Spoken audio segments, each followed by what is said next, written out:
बच्चों, आज हम कक्षा 12 व्यवसाय अध्ययन के अध्याय 8 नियंत्रण के अंतर्गत प्रबंधकीय नियंत्रण की तकनीकों पर चर्चा करेंगे। देखिए, प्रबंधकों द्वारा अपने संगठन में नियंत्रण स्थापित करने के लिए दो प्रकार की विधियों को काम में लिया जाता है। एक है पारंपरिक तकनीकें और एक है आधुनिक तकनीकें।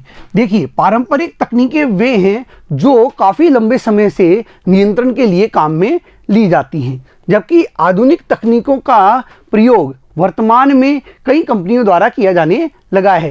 ये धीरे धीरे नए तरीके से तैयार की गई तकनीकें हैं। पारंपरिक तकनीकों में व्यक्तिगत अवलोकन। देखिए, इसके अंतर्गत प्रबंधक अपने कर्मचारियों के क्रियाओं पर नियंत्रण स्थापित करता है, वह खुद उनके कार्यों का अवलोकन करता है। सांख्यिकीय प्रतिवेदन, बिना लाभ हानि व्यापार विश्लेषण, बजटीय नियंत्रण, ये सभी पारंपरिक तकनीकों के अंतर्गत आते हैं। आधुनिक तकनीकों में निवेश पर प्रत्याय, अनुपात विश्लेषण, उत्तरदायित्व लेखांकन, प्रबंध अंकेक्षण, पुनरावलोकन तकनीक, प्रबंध सूचना तकनीक, ये सभी आधुनिक तकनीकों के अंदर शामिल की जाती हैं। आज हम यहाँ पर पारंपरिक तकनीकों के बारे में जानकारी प्राप्त करेंगे। आइए देखते हैं। पारंपरिक तकनीकें। पारंपरिक तकनीकों से तात्पर्य उन तकनीकों से है जिनका उपयोग कंपनियां लंबे समय से करती चली आ रही है। देखिए, इनका उपयोग कंपनियों के द्वारा काफ़ी लंबे समय से किया जाता रहा है। कंपनी के जो प्रबंधक है वे अपने संगठन में नियंत्रण स्थापित करने के लिए इस प्रकार की नियंत्रण तकनीकों को काम में लेते हैं। ये तकनीकें आज भी अप्रचलित नहीं हुई हैं तथा अभी भी कंपनियां इनका उपयोग कर रही हैं। कई कंपनियों के द्वारा इनका उपयोग लगातार किया जाता रहता है। ये अभी भी प्रचलन से बाहर नहीं हुई हैं। इन तकनीकों में पहली तकनीक है व्यक्तिगत अवलोकन। देखिए, यह नियंत्रण की सर्वाधिक पारंपरिक विधि मानी जाती है। इसमें प्रबंधक अपने कर्मचारियों के कार्यों की निगरानी करते हैं, उन पर नियंत्रण स्थापित करने का कार्य करते हैं। यह नियंत्रण की सर्वाधिक पारंपरिक विधि है। प्रबंधक का व्यक्तिगत रूप से निरीक्षण करना एवं सूचना प्राप्त करने में सहायक होता है। देखिए, इसके द्वारा प्रबंधक व्यक्तिगत रूप से कर्मचारियों के कार्यों पर, उनकी क्रियाओं पर नियंत्रण स्थापित करता है, उनका अवलोकन करता है और उनसे सूचनाएं प्राप्त करता है। इससे कर्मचारियों पर यह दबाव भी रहता है कि प्रबंधक उनके कार्यों की निगरानी कर रहा है और इस दबाव में वे अच्छा कार्य करने का प्रयास करते हैं। यह कर्मचारियों पर इस बात का मनोवैज्ञानिक दबाव बनाती है कि वे अपना कार्य अच्छी से अच्छी विधि से करें, कि कर्मचारी ये सोचता है कि प्रबंधक उसके कार्यों को देख रहा है और वह अच्छे से अच्छे तरीके से अपने कार्य को संपादित करने के लिए तत्पर होता है और अच्छा कार्य करके प्रदर्शित करता है।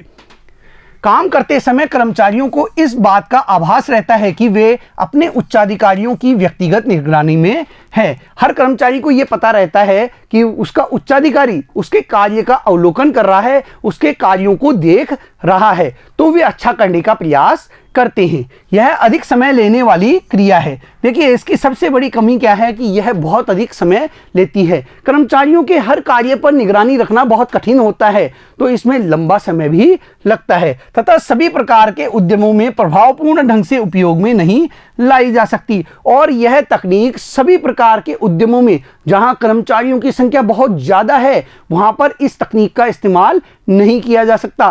प्रबंधक हो सकता है कुछ कर्मचारियों पर तो आसानी से निगरानी रख ले, लेकिन जहां पर बहुत अधिक संख्या में कर्मचारी हैं वहां पर निगरानी करना असंभव हो जाता है और इसके लिए उन्हें कई कर्मचारियों की भर्ती करनी होगी। उन्हें निगरानी रखने के लिए कई पर्यवेक्षक लगाने होंगे, जिससे संगठन को वित्तीय जो है हानि भी उठानी पड़ती है। उन्हें कई प्रकार के खर्चे भी करने होते हैं। सांख्यिकीय प्रतिवेदन रिपोर्ट्स। देखिए, सांख्यिकीय विश्लेषण औसत, प्रतिशत, अनुपात, परस्पर संबंध आदि के रूप में प्रबंधकों को संगठन के विभिन्न क्षेत्रों के निष्पादन की उपयोगी सूचनाएं प्रस्तुत करता है। जो सांख्यिकीय विश्लेषण है उसमें कई प्रकार की सूचनाएं प्रबंधकों को प्राप्त होती है। कई प्रकार की सूचनाएं, जैसे मान लीजिए 1990 के अंदर किसी विद्यालय का रिजल्ट 90% था, ये उस विद्यालय का रिजल्ट है 1990 में। इसी प्रकार सन 2000 के अंदर उसका रिजल्ट कितना रहा, 95%। सन 2010 में उस विद्यालय का रिजल्ट मान लीजिए रहा 85%। तो तो इससे आसानी से गणना एक व्यक्ति कर सकता है कि उस विद्यालय का रिजल्ट किस तरह से आगे बढ़ रहा है। पहले कम था, उससे बढ़ा, फिर वापस कम हुआ। तो ये क्या होती है, सांख्यिकीय प्रतिवेदन जो होते हैं, इनसे आसानी से पता लगाया जा सकता है। आपने देखा होगा कई बार ऐसे रिकॉर्ड्स आते हैं कि कंपनी का उत्पादन जो था 2005 में, उसका उत्पादन 1000 यूनिट था, ठीक है, और 2006 के अंदर यह 850 यूनिट हो गया। इसी प्रकार 2007 में यह बढ़कर 1120 यूनिट हो गया। तो यहां पर कोई भी व्यक्ति यह बता सकता है कि उस संगठन का जो उत्पादन है वह पहले अधिक था, फिर कम हुआ, फिर वापस अधिक हो गया, और फिर आगे जाकर अगर कम होता है तो कम और ज्यादा होता है तो ज्यादा को यह प्रदर्शित करेगा। इस प्रकार से सांख्यिकीय प्रतिवेदन जो होते हैं वे औसत, प्रतिशत, अनुपात, आपस में परस्पर संबंध स्थापित करके ये बता देते हैं कि किस प्रकार से प्रगति हो रही है। इससे कार्यों पर निगरानी रखना आसान हो जाता है। इन सूचनाओं को चार्ट, ग्राफ या सारणी आदि के रूप में प्रस्तुत किया जाता है। देखिए यहां प्रतिशत के रूप में था, यहां पे यूनिट के रूप में है। इस प्रकार से इन्हें क्या है, ग्राफ के रूप में भी हम प्रदर्शित कर सकते हैं, एक चार्ट में भी प्रदर्शित कर सकते हैं, सारणी के रूप में भी हम प्रदर्शित कर सकते हैं। तो प्रबंधकों को विगत वर्षों के निष्पादन का तुलनात्मक अध्ययन करने में आसानी रहती है, और इससे क्या होता है, प्रबंधक को पिछले वर्षों में किस प्रकार से प्रगति हुई है इसका आकलन करने में बड़ी आसानी रहती है। प्रबंधक इन्हें कम से कम समय में तथा आसानी से हृदयंगम भी कर लेते हैं और उसे विश्वास के साथ अपना भी लेते हैं। देखिए इस प्रकार से प्रदर्शित आंकड़ों को प्रबंधक आसानी से स्वीकार कर लेते हैं। वो जानते हैं कि ये पिछले सालों के रिकॉर्ड है और इनसे आसानी से वे विश्लेषण भी कर लेते हैं और इन पर विश्वास के साथ वे इन्हें काम में लेते हैं। अगला है बिना लाभ हानि व्यापार विश्लेषण। बिना लाभ हानि व्यापार विश्लेषण एक तकनीक है जिसका उपयोग प्रबंधकों द्वारा लागत, बिक्री आकार तथा लाभों में संबंध का अध्ययन करने के लिए किया जाता है।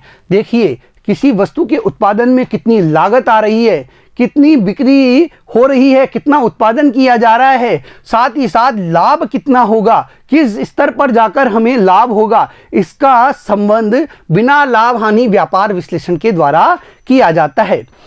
इससे विभिन्न क्रियाओं के विभिन्न स्तरों पर होने वाले संभावित लाभ या हानि का निर्धारण किया जाता है। देखिए बिना लाभ हानि व्यापार विश्लेषण में प्रबंधक यह तय करता है कि किस स्तर पर उसे लाभ होगा, कितनी बिक्री करने पर उसे लाभ होगा और किस स्तर तक उसे हानि उठानी पड़ेगी। तो इसकी जानकारी जो ये निर्धारण है, लाभ या हानि निर्धारण, वह इस विश्लेषण के द्वारा एक प्रबंधक कर पाता है। बिक्री का वह आकार जिस पर न लाभ हो न हानि बिना लाभ हानि व्यापार बिंदु कहलाता है। देखिए बिक्री का वह आकार जहां पर न तो लाभ होगा और न हानि होगी, वह बिंदु बिना लाभ हानि व्यापार विश्लेषण बिंदु कहलाता है। आगे है, ये आप एक चित्र देख रहे होंगे, यह बिना लाभ हानि व्यापार बिंदु को प्रदर्शित करता है। देखिए हर संगठन के लिए जो स्थायी लागत होती है वह निश्चित होती है, क्योंकि स्थायी संपत्तियां एक संगठन को खरीदनी पड़ती है। भूमि, भवन, मशीनरी, इस पर उसे खर्च करना ही होता है, चाहे वह कितनी भी यूनिट का उत्पादन करे। वह 0 यूनिट का उत्पादन करेगा तो भी स्थायी लागत होगी, और वह बहुत अधिक मात्रा में 75,000 यूनिट का उत्पादन करेगा तो भी उसे स्थायी लागत का सामना करना पड़ेगा। यह एक निश्चित लागत होती है। तो यहाँ स्थायी लागत है, मान लीजिए 10,000 रुपए। 10,000 रुपए एक संगठन की स्थायी लागत है। अब इसके ऊपर से परिवर्तनीय लागत प्रारंभ होती है, जो कि हर उत्पादन के बढ़ने पर वह बढ़ती चली जाती है। जैसे जैसे उत्पादन बढ़ेगा वैसे वैसे परिवर्तनीय लागत क्या होगी, बढ़ती चली जाएगी। तो यहां इन दोनों को मिलाकर आती है कुल लागत। आप देख रहे हैं कुल लागत। अब एक बिंदु ऐसा आता है जहां पर जो कुल आगम है, यानी वस्तुओं की बिक्री पर जो आय हो रही है। देखिए जब 0 उत्पादन था तो बिक्री नहीं हुई, तो क्या हुआ, कोई भी आगम नहीं हुआ। यह 0 से प्रारंभ होता है तो धीरे धीरे यह आगम बढ़ता चला जाता है। जैसे जैसे उत्पादन बढ़ता जाता है, बिक्री का आकार बढ़ता चला जाता है। बिक्री बढ़ेगी तो आगम भी बढ़ेगा, यानी आपको पैसा भी प्राप्त होता रहता है। अब एक बिंदु ऐसा आएगा जहां पर जो ये कुल लागत है और जो कुल आगम है वह क्या होगा, एक बिंदु पर मिल जाएगा। यह वह बिंदु होगा जहां पर कोई भी लाभ नहीं होगा, कोई भी हानि नहीं होगी। इससे पहले तो हानि होती रहती है, इससे पहले चूंकि लागत अधिक है और आय कम हो रही है संगठन की, तो वहां पर क्या होगी, हानि होगी। इसके बाद में, इस बिंदु के बाद में लाभ प्राप्त होना प्रारंभ हो जाएगा। जैसे जैसे बिक्री का आकार बढ़ेगा वैसे वैसे यहां पर क्या होने लगेगा, लाभ होने लगेगा। तो यह बिंदु जहां पर बिना लाभ हानि व्यापार बिंदु कहते हैं। यहां पर न तो लाभ होगा न ही हानि होगी, तो यह बिना लाभ हानि व्यापार बिंदु होगा। देखिए इसका सूत्र भी है, बिना लाभ हानि व्यापार बिंदु बराबर स्थायी लागत बटा विक्रय मूल्य प्रति यूनिट विक्रय मूल्य माइनस परिवर्तनीय लागत प्रति यूनिट। इससे हम बिना लाभ हानि व्यापार बिंदु की गणना कर सकते हैं।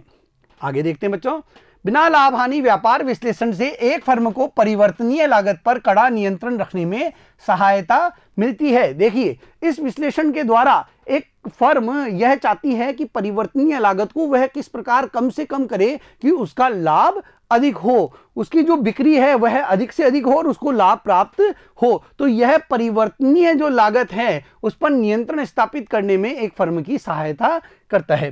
क्रिया के उस स्तर को निर्धारित करती है जहां से फर्म लाभ के लक्ष्य को प्राप्त कर सकती है। और इससे यह पता लगता है कि इस बिंदु पर यहां पे ये लागत है, कुल लागत है, और इस बिंदु पर हम क्या है, लाभ प्राप्त करने लगेंगे। इस बिंदु से अधिक बिक्री करने पर हम क्या करेंगे, लाभ प्राप्त करेंगे। यह क्या है, इस बिना लाभ हानि व्यापार बिंदु से एक फर्म को पता चलता है। बजटीय नियंत्रण, देखिए यह भी एक नियंत्रण की पारंपरिक तकनीक है, महत्वपूर्ण तकनीक है। बजटीय नियंत्रण प्रबंधकीय नियंत्रण की वह तकनीक है जिसके अंतर्गत सभी कार्यों का नियोजन पहले से ही बजट के रूप में किया जाता है तथा वास्तविक परिणामों की तुलना बजटीय मानकों से की जाती है। देखिए इसको समझने के लिए एक उदाहरण देखते हैं। हमारे घर में कोई भी कार्यक्रम होता है तो हमारे अभिभावक पहले से ही यह तय कर लेते हैं कि इस कार्यक्रम में कितना खर्चा हमें करना है। वो एक निश्चित राशि को तय कर लेते हैं पहले ही, और जब वो कार्यक्रम संपादित होता रहता है तब यह पता लगाते रहते हैं कि कितना खर्च हो चुका है, अभी कितना पैसा शेष है या कितना खर्च और किया जाना बाकी है। तो इससे कार्य के ऊपर जो खर्च होना है वह नियंत्रित हो जाता है। यही एक फर्म में होता है। कार्यों का जब नियोजन किया जाता है तो पहले से ही बजट के रूप में उसको नियंत्रित कर लिया जाता है, बजट तय कर लिया जाता है कि भाई हम तो इस पर 1 लाख रुपए खर्च करेंगे, ये पहले से ही तय कर लिया। अब जब वास्तविक परिणाम जब आते हैं तो उसकी तुलना इनसे की जाती है। मान लीजिए किसी फर्म को 1.5 लाख रुपए का उसका खर्च हुआ, अधिक खर्चा हो रहा है। जो हमने अनुमान लगाया था कि 1 लाख रुपए हम खर्च करेंगे, लेकिन जो भी कार्य हो रहा है उसमें अधिक खर्च हो रहा है, तो वह इस कार्य को नियंत्रित करने का प्रयास करेगा। हो सकता है खर्चा कम हो रहा हो। तो इस प्रकार से बजट के द्वारा जो वास्तविक परिणाम होते हैं उनकी तुलना आसानी से कर ली जाती है और नियंत्रण स्थापित करने में एक प्रबंधक को सहायता प्राप्त होती है। बजट एक परिमाणात्मक विवरण है। देखिए यह परिमाणात्मक विवरण होता है, यह संख्यात्मक रूप में प्रदर्शित किया जाता है, जिसका निर्माण भविष्य के लिए तैयार की गई नीतियों का उस समय में अनुगमन करने के लिए किया जाता है और उस बजट का उद्देश्य निर्धारित लक्ष्यों को प्राप्त करना होता है। देखिए ये जो बजट तैयार किया जाता है इसका लक्ष्य होता है निर्धारित लक्ष्यों को प्राप्त करना।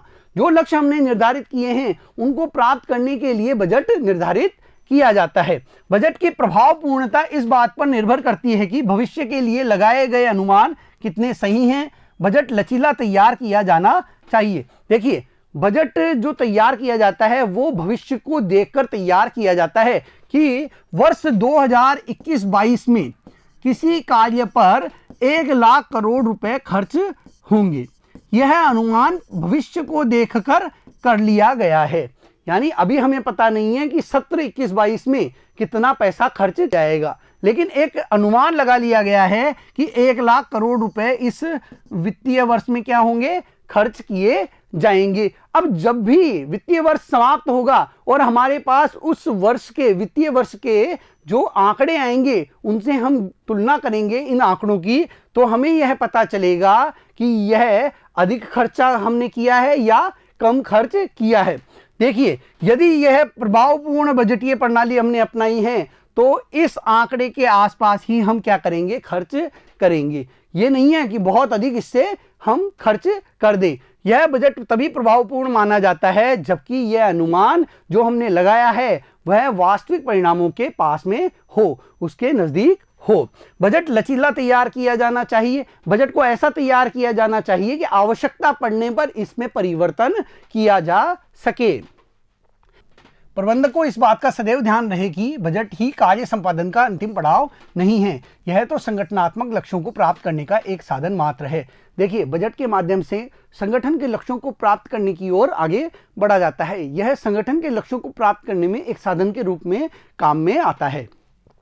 बजट के प्रकार, पहला है बिक्री बजट। देखिए, भविष्य में कितनी बिक्री की जानी है इसकी मात्रा को पहले ही निर्धारित कर लिया जाता है।